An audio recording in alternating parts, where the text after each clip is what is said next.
Assad Jindabad. Jindabad, Jindabad. We want ST. Oh, ST no. We want ST.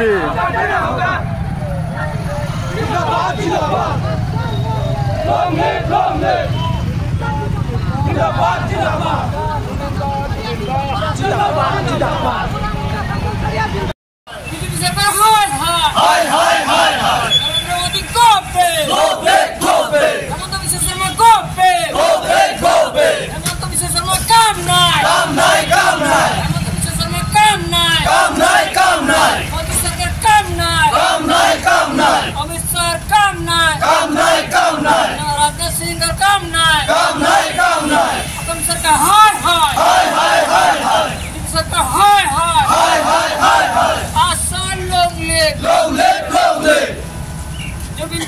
Lagi bol.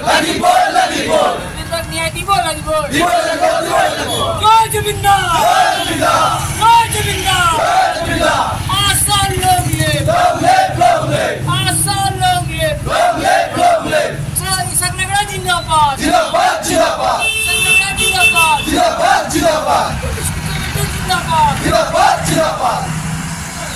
Bintang niat di bola lagi bol.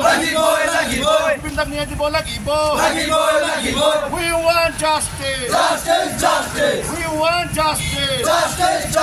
We want ST. We want ST. শাসন বিকার মন্ত্রী 5 account টাকা লাই বৃদ্ধি করা। শাসন বিকার মন্ত্রী 5 account টাকা লাই বৃদ্ধি করা। We want land pata. We want land pata. We want land pata. Justice for Jubinda. Justice for Jubinda. Justice for Jubinda. We want justice. অধ্যক্ষ আদিবাসী ছাত্র সন্থা সেন্ট্রাল কমিটি হৈ আমি 12 দিনীয়া কাৰ্যসূচীৰে গোটেই অসম আমি বাইক ৰূপায়ণ কৰিছোঁ। যোৱাকালি আমি প্ৰদীপ নাঙৰ গাঁৱৰ পৰা আমি তেখেতৰ য'ত কবৰ দিয়া হৈছে সেই কবৰৰ পৰা যোৱাকালি আমি বাইক ৰেলী ষ্টাৰ্ট কৰিছোঁ। আদিবাসীৰ বিভিন্ন সমস্যালৈ জনজাতিকৰণ, মাটি পাট্টা, তাৰপিছত বাগানৰ হাজিৰা 551 টকালৈ বৃদ্ধি কৰা, তাৰপিছত 2022 চনৰ ছেপ্টেম্বৰ মাহত যোনটো একৰ্ড হৈছিল এই একৰ্ডৰ দফাবিলাক এতিয়ালৈ ইমপ্লিমেণ্ট হোৱা নাই। তাৰে পিছত 1996 য'ত নেকি কোকৰাঝাৰত গোষ্ঠীগত সংঘৰ্ষ হৈ বহুত আদিবাসী মানুহে বেঘৰ হৈ আছে। সিহঁতে এতিয়ালৈকে ৰিলিফ কেম্পত গৰু ছাগলীৰ নিচিনা জীয়াই আছে। সিহঁতক চৰকাৰে এতিয়ালৈকে থাকিবলৈ বা পুনৰ সংস্থাপন দিব পৰা নাই। সেই উপলক্ষে আমি গোটেই অসমত বাইক ৰেলী আমি ৰূপায়ণ কৰিছোঁ। যিহেতু হেমন্ত চৰকাৰে বাৰে বাৰে আমাক ঠকি আহিছে। 2016 চনত যেতিয়া হেমন্ত চৰকাৰ অসমত নাছিল, বিজেপি চৰকাৰ অসমত নাছিল, তেতিয়া কৈছিল যে অসমত বিজেপি চৰকাৰ অহাৰ লগে লগে আদিবাসীসকলক জনজাতিকৰণ দিয়া হ'ব বুলি। কিন্তু এই ৱৰ্ডছ আজিলৈকে ব্যৰ্থ হ'ল, এই ৱৰ্ডছ আজিলৈকে পূৰণ নহ'ল। তাৰে পিছত অসমত থকা বসবাস কৰা আদিবাসীসকলক বাগান হওক, বস্তি হওক, সিহঁতে মাটি পট্টা দিয়া হ'ব বুলি কৈছিল।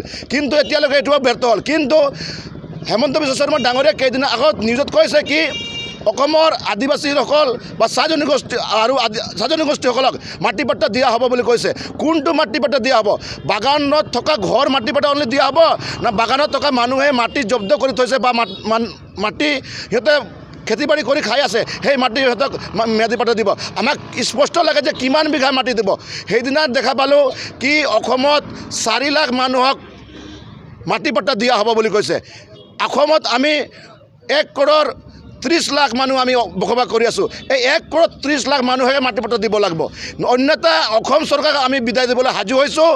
আৰু আমাৰ জনজাতিকৰণৰ যোনটো ৰিপৰ্ট পঠাব লগা আছে নৱেম্বৰ মাহৰ 25 তাৰিখে, এই ৰিপৰ্টত যদি দিল্লীলৈ যদি অসম চৰকাৰে যদি ৰিপৰ্ট নপঠায় আৰু আদিবাসী সকলক যদি 26ৰ আগে যদি জনজাতিকৰণ নিদিয়ে তেনেহ'লে অসম চৰকাৰক আমি ধনুক কাঁড় দি হ'লেও বিদায় দিবলৈ আমি সাজু হৈ আছোঁ।